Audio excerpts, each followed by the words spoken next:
In this video, we'll look at the stages I went through to paint this line and wash sketch of a pretty snake's head fritillary flower. Hi, I'm Anna Mason. Welcome to Nature Studio TV, here to help you become the artist you want to be.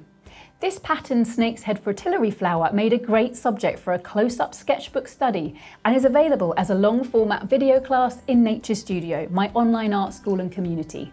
Here's a quick overview. I wasn't seeking precision or realism in this piece, so I began with a freehand outline drawing using an HB pencil and artistic license to extend the leaf onto the left page to create what felt like a pleasing and balanced composition. Using wiggly lines, I marked in the characteristic honeycomb pattern which these flowers are well known for. Then I used a water-resistant Polychromos pencil to draw over the pencil lines and make them really bold. It's personal preference whether you choose to go for this look, but I enjoy the dramatic effects you can create by using bold lines. It was now time to come in with the paint, and I began this stage in the same way I do when I'm painting any watercolour style, which was to map out the colours using watery paint mixes to match the lightest tones in each colour area. I was using a mop brush for this so I could apply the paint quickly and in a loose way. For the green areas, I moved down to a smaller brush to give me more control. For this painting, I was mixing from a limited palette of 6 paints, which is always a fun challenge and a handy skill for if you're ever painting away from home and travelling light. Once that base layer was completely dry, I could work on the darkest tones in the flower, starting with a dark red mix. I kept my brush strokes loose by holding the brush high up the handle, using my wrist to make the movements. I then made a hue adjustment by painting a brighter pink mix, like a glaze, over the sections of the flower I wanted to glow a little bit more. Then, with a dark grey colour and a smaller brush, I painted the shadow effects on the flower, which created an attractive smoky effect. I used a pink mix for painting the midtones on the petals. Watercolour often dries duller than the paints look when they're wet, so I went brighter here, knowing it would appear less vivid as it dried.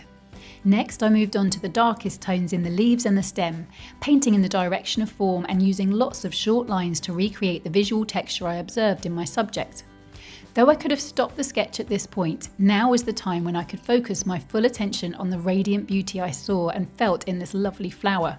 So I made subtle adjustments to bring out the line work and emphasise the pattern markings, which were just so mesmerising. This is a deeply mindful approach to making art, where the goal is not to achieve realism, but to create an expression of the beauty that you see and connection that you feel with the plant. I call this practice botanical sketching.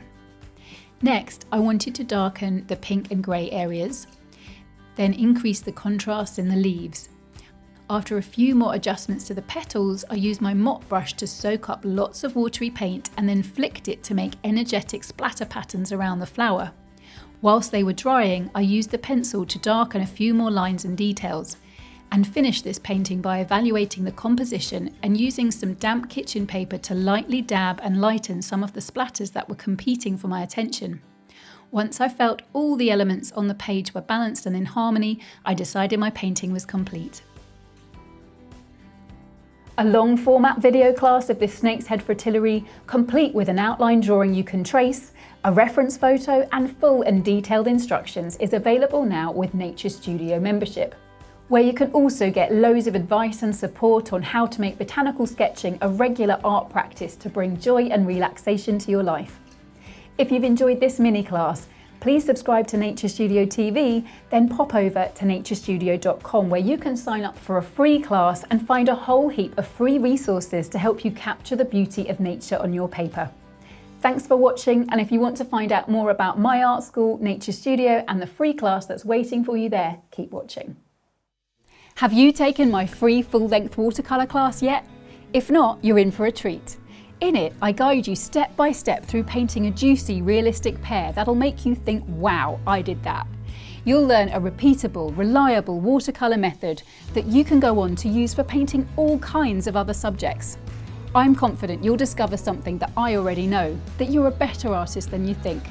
I teach everything about my watercolour method in this full-length class, and I'm sharing it with you for free because I want to show you what you can achieve with the right instruction. If it ignites a spark in you, just as it has for thousands of others who've taken this class, there are hundreds more detailed tutorials you can unlock if you choose to become a Nature Studio member. So get the free class now and get ready to wow yourself with your results.